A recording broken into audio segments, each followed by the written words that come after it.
हाँ। और का जाली? आदित्य प्रसाद जी। हाँ बोलिए साहब। आज के कोनो नया जुगाड़ बा? कब? आज? हाँ आज जूली का भेज दा जाली। कहाँ जूली उली के चक्कर में पड़ल बाड़ा साहब? काहे? एकदम चोखा माल भेजा था नहीं रहुआ बदे। तनी जल्दी भेजा जाली, मौसम बेईमान बा। अरे साहब रहुआ देखबा था, एक बेर चखबा त जिंदगी भर याद करीबा। एकदम कचनार पीस बा। कचनार पीस? अरे तो जल्दी भेजा। हाँ बस रहुआ इंतजार करी। हम इंतजार करत तानी जाली। ओके सर। हाँ सलोनी बा ना?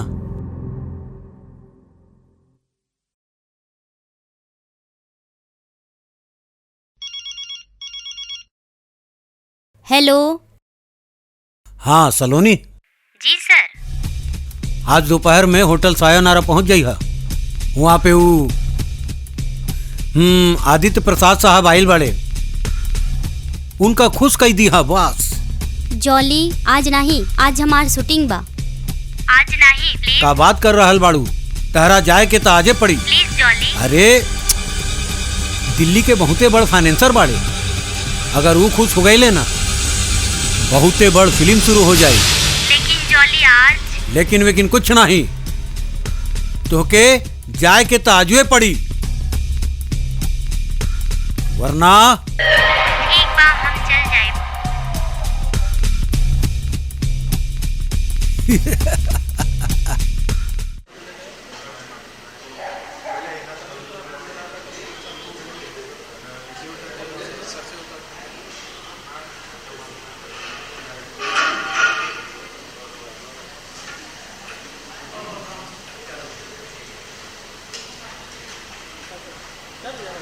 वेटर का लेबू? ठंडा चली? ठीक बा ना? चल जाए। अच्छा कुछ ठंडा लेके आवा, जल्दी लइह। ठीक बा? का बात है आजकल बहुते बिजी बाड़ू, कोई खास बात? कहाँ बिजी बानी, टाइम देहली ना। कितना दिन के बाद मिलल बानी, तब बतावा आज के प्रोग्राम का बा? अभी तक तो कुछो नहीं। तब फिर चला ना, हम तोहके सनी लियोनी की मूवी दिखावा तानी। सनी लियोनी? हमरी जान का जलवा दिखावेली, अदाएं दिखाई, मजा आई, चलल जाई। सनी लियोनी ऐसन करा तू खुदे देखावा, हमके नहीं देखे के बा। अरे जाने मन वो अहमद खान की मूवी बा, और तरह के तो पता बा कि अहमद खान हमारे भाई के अच्छा दोस्त बाड़े। चलो ना, टिकटो फ्री मिलल बा, वैसे भी बहुत दिन से कोनो फिल्म नहीं देखले बनी। हाँ ठीक बा, फिर चला तानी। पक्का? हाँ पक्का।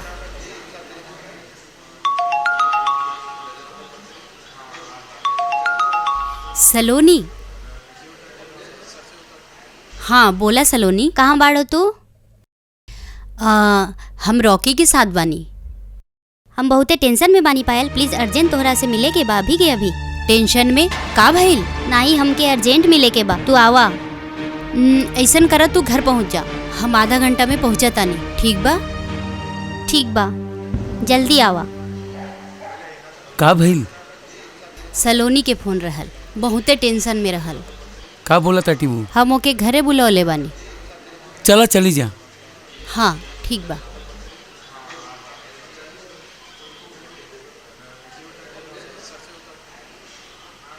वेटर हाई पेमेंट ले लो। का भइल सलोनी, इतना घबराइल काहे बाड़ू? बोला सलोनी, हमके नहीं बतैबू? यार हम तहार बेस्ट फ्रेंड हई, केहू कुछ कहले बातों से बतावा हमके। पायल का बताई, हम बहुते परेशान हैं, हमके कुछ समझ नहीं आ रहल बा। काहे ऐसन का भइल? वो फोटोग्राफर जाली बाना, वो हमार कुछ फोटो खींचले रहल तो, और ये वो फोटो से हमके ब्लैकमेल कर रहल बा। का तहरा के ब्लैकमेल कर रहल बा? और ये तू ब्लैकमेल हुआ तड़ू? वो हमार कुछ फोटो खींचले बा जे कुछ निमन नहीं खेबा। सिट। पर तू कैसे खिंचवा ले लू ऐसन फोटो? हमके नहीं पता रहल पायल, वो हमके नशा के दवा दिहले रहल। ब्लैकमेल कैसे करता वो तोहके? वो हमके प्रोड्यूसर के पास भेजता, वो लोग खाली हमके इस्तेमाल करेले। और ये तू इस्तेमाल हुआ तड़ू? अब बता रहल बाड़ू तू हमके समझ में ना आत रहल कि हम का करी। हम घबरा गइल रहनी बहुते पायल, हमके कुछ समझ में नहीं आवता। हम मर जाए के चाहता नहीं, हम जियल नहीं चाहता नहीं। सलोनी सलोनी तू ऐसा कुछ न करबो, हम दोनों तहरा संगे बानी। हाँ सलोनी, हमनी छुटकारा दिलाइब तो होके वो कमीना जौली से, बट पहले ओकरा पास से तहार फोटो और ये वीडियो निकाले के बाद ओकरा बाद हमनी ओकरा सबक सिखाइब जा। तू टेंशन नहीं ला, हमनी वो कमीना जौली के एक्सपोज करी के रहब। तू आज से अकेला नहीं बाड़ू, हमनी दोनों तहरा संगे बनी।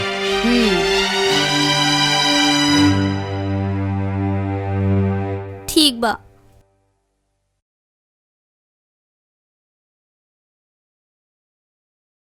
हमके जॉली जी से मिले के बा। हम ही बानी जॉली, कहिए का काम बा? रउआ के पास इनकर फोन आयल हुई सलोनी जी के, हमके पायल के पोर्टफोलियो शूट करे के रहल। तो फिर आप बताइए। अच्छा अच्छा अच्छा, तू हवा पायल? हाँ। का बात है, बहुते बढ़िया। बनावे वाला भी का खूब बनौले बा इनका। ऐसन पोर्टफोलियो बनाई कि देखे वालन लोग देखत रह जाई है। आई जा।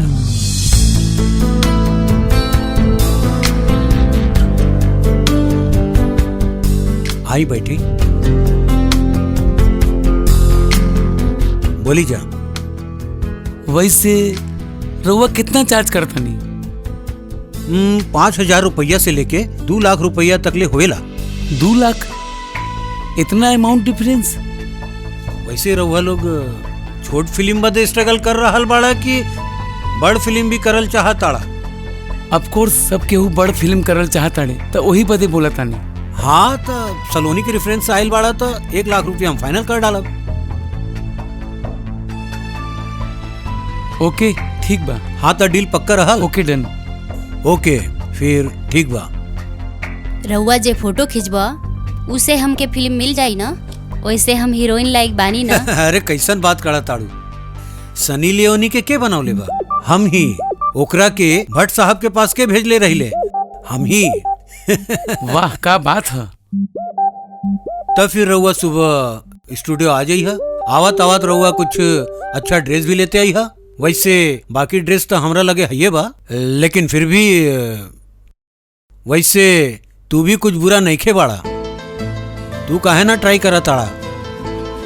रउआ के बात के धन्यवाद, बट हम अभी पायल के खातिर कुछ करल चाहता नहीं। बस ई सक्सेस हो जाई, एकर खुशी में हमार खुशी बा। बड़ा अच्छा सोचा ताड़ा यार, अच्छा ही होई तारा साथ।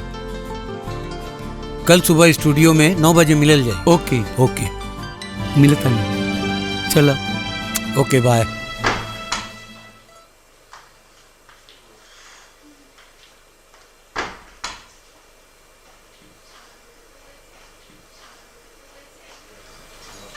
चला आज के दिन अच्छा गईल, काली देखब जा। हाँ। कौन बा? देखा तो जरा। 1 सेकंड रुका। अरे सलोनी आवा आवा। आवा सलोनी बैठा। ओके। कैसन बाड़ू? ठीक बानी। वहाँ का भइल? पिलान के जैसे सब ठीक रहल आज। काल देखल जाइल का करे के बा। पायल तहरा पता बा जॉली बहुते खतरनाक आदमी बा, उ कबो भी कुछ भी कर सकेला। ऐसन कुछ ना होई, तू चिंता ना कर। हाँ पायल, अगर ओकरा के पता चलल तो बहुते गड़बड़ हो जाई। उ कब नशा के दवा मिला देता कुछ पतो न चलेला।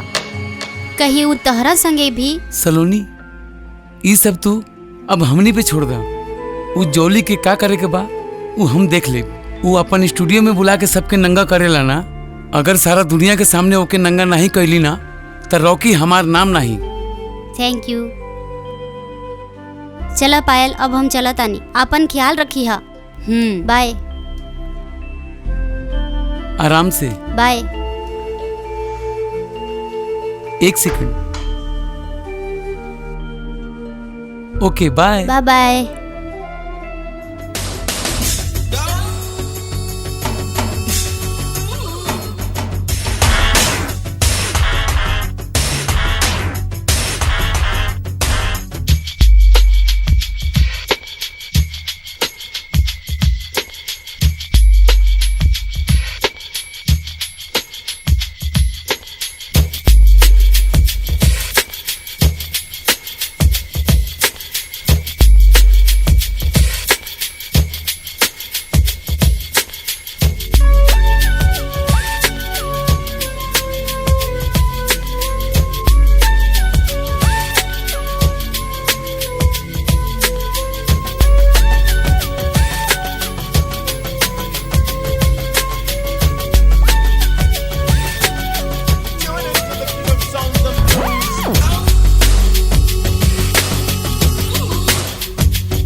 यस सर, आदेश करी। कहा जाली कना नया फेस आइल बा का? आइल बा सर, आजे भेजा तनी। तनी जल्दी भेजा। मुबारक हो, मुबारक हो। जाना ताड़ू, अभी अभी प्रोड्यूसर के फोन आयल रहल। हम अभी अभी तहरा बारे में उनकर मूवी में बात भी कर ले बानी। अच्छा, तू एगो काम कर, आज के आज तू उनका से मिली ला। आज के शूट उठ हम कल करा ले, पर प्रोड्यूसर जे भी बोली हैं ओके बस मना नहीं करी। हम ये मूवी हाथ से ना जाए के चाहिए। नहीं जाई। बिल्कुल, तब फिर जा।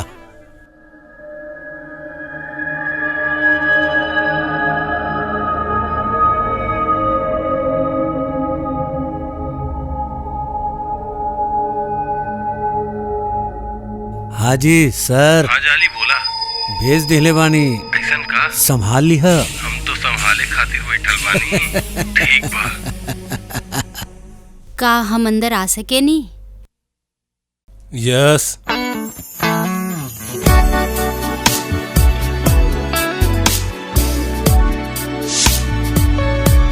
तहार नाम का बा? पायल। अच्छा, रउआ के जाली भेजले बाड़े। तू तो बिल्कुल हीरोइन लागा ताड़ू। अब देखी हा, अगला फिल्म की हीरोइन ता तू ही रहबू। का सर हम हीरोइन बन सके नी ना? हाँ बिल्कुल। एगो अच्छा कहानी बा, देखिला। ओकरा बदे रउआ के हमरा घरे आवे के पड़ी। ठीक बा सर, हम आ जाई। पक्का? पक्का, पर हम हीरोइन बन जाइब ना? बिल्कुल, काहे नहीं, करीना बना दे। हाँ, तू आईबू ना? हम जरूरे आइब। ओके सर, बाय।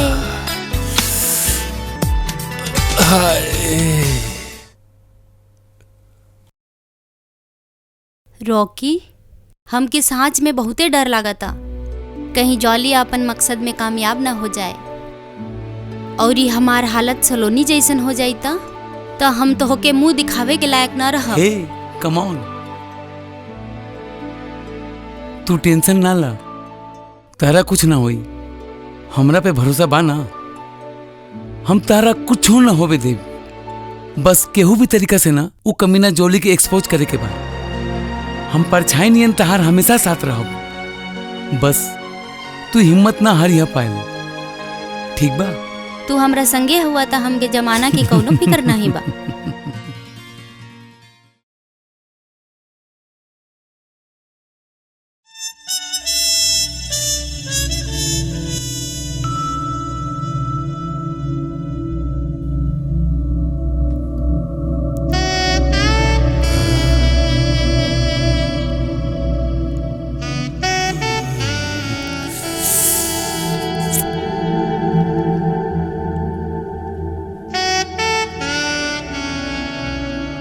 आवा आवा डार्लिंग, आवा आवा।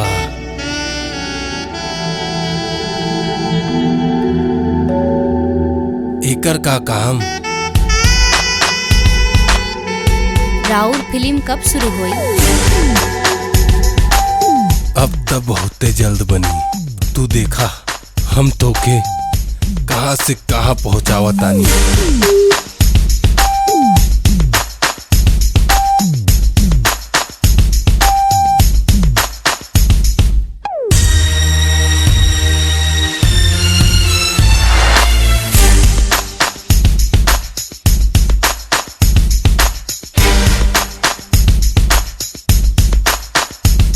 राउर फिल्म जल्दी शुरू हो जाई ना?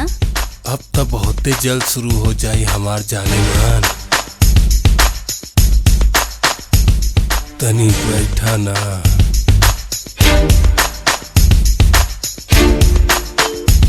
बहुते नीमन लागताड़ू। You are damn beautiful.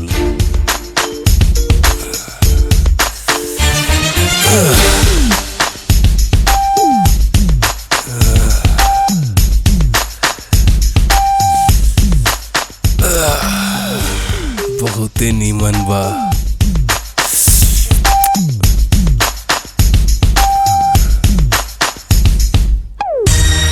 सर हम हीरोइन त बन जाइब ना? जरूर बनबू।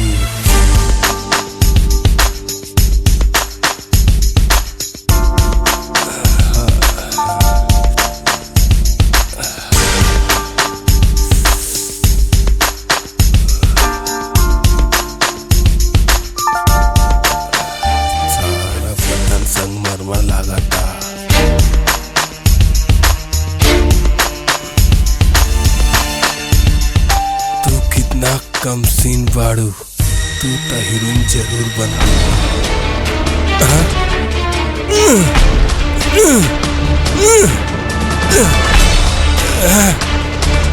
अब तू ठीक बाड़ू पायल? कहाँ से आइल बाड़ा बे तू? चल तारा के सब बतावा तनी। अब कहाँ से आइल बाड़ा बे? तू जैसे लोग बाड़ा ना इंडस्ट्री के नाम बदनाम करताड़ा, देखल चाहताड़ा हम कौन हई?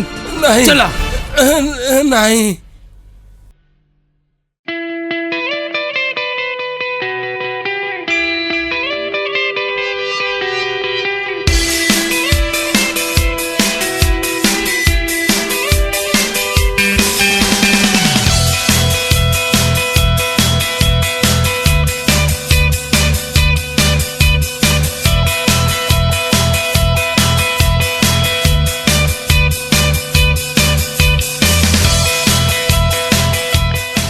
रुका, हम आवतानी। का कर रहल बाड़ू? का कर रहल बाड़ू? तनिसा एटीट्यूड दिखावा। और यू ग्लैमर चाहिए, ग्लैमर। हाँ, और ये एको काम करी, एका उतारा। नहीं हम ना उतारब। काहे? एकरा उतारे के ही पड़ी। पर एकरा उतारे के का जरूरत बा? अरे अगर एकरा ना ही उतारबू तो फोटो अच्छा ना आई, और फोटो अच्छा ना आई तब प्रोड्यूसर का खाक देखी के रउआ के साइन करी फिल्म बदे। चला एके उतारा और ऊपर वाला भी उतारे के पड़ी। नहीं, हम ही ना उतारब। अरे उतारा जल्दी। हम बोलनी ना। अरे हम ना फटाफट उतारब। उतारा यार, समय केकरा लगे बा। ना, हम ना उतारब। अरे करे के तो पड़बे करी, उतारे के तो पड़बे करी। ना, हम ना उतारब। अच्छा, बहुत उतारे के शौक बा ना? सब काला चिट्ठा तहार ई में रिकॉर्ड बा। का समझ ल तू? तारा कपड़ा उतारे के शौक बना। उतारा अपन शर्ट, निकाला शर्ट तहार कपड़ा निकाल के शूट करके दुनिया के दिखाई। चला निकाला। अरे तू का रवि किशन हुआ? बहुत ही मस्ती चढ़ल बा तारा ना। लड़किन के दलाली करत बड़ा तू। फोटोग्राफी के काम छोड़ के लड़किन की दलाली करत बड़ा। अरे तू खुद के निरहुआ समझता? बतावा तनी हम तारा के हम का समझेली। उतार अपन कपड़ा, उतार। ये शूट करता नहीं। उतार। तू करे का चाहता बे? लेकिन के कपड़ा उतार बा, ओके शूट करबा, ओकरा ब्लैकमेल करबा। हमको ब्लैकमेल करबा। माफ करी दो। हमको छोड़ दे, हमके माफ करी दो। माफ कर दी तो के माफ कर दी। तू समझ कर रहल बड़ा अपना के, लेकिन कि तू नंगा फोटो निकलबा और ब्लैकमेल करबा तू उनके। तू सलोनी जैसे नाउरी कितना लड़की की जिंदगी बर्बाद कर ले बड़ा, और तरह के माफ कर दी प्लीज। तारा उनका तड़प के अंदाजा बा तारा उनका तड़प के। सलोनी जैसे कितना लड़की की जिंदगी बर्बाद कर तू। तारा का लागता हम तार नाम सुन के यहाँ पे आई लड़नी। सभी प्लान रहल खाली तारा फसावे बदे, और तार जितना भी काला करनामा बना सब एक अंदर रिकॉर्ड हो चुकल बा। भाई माफ कर दो भाई, अब कभू ना करो भाई, छोड़ दो। और जौनी प्रोड्यूसर के पास तू भेजले रहला ना, वो प्रोड्यूसर के भी का हाल भइल बा, वो तारा पुलिस स्टेशन में जाके ही मालूम पड़ी। तू सब लोग के काला करतूत अब हमार कब्जे में बा। चला।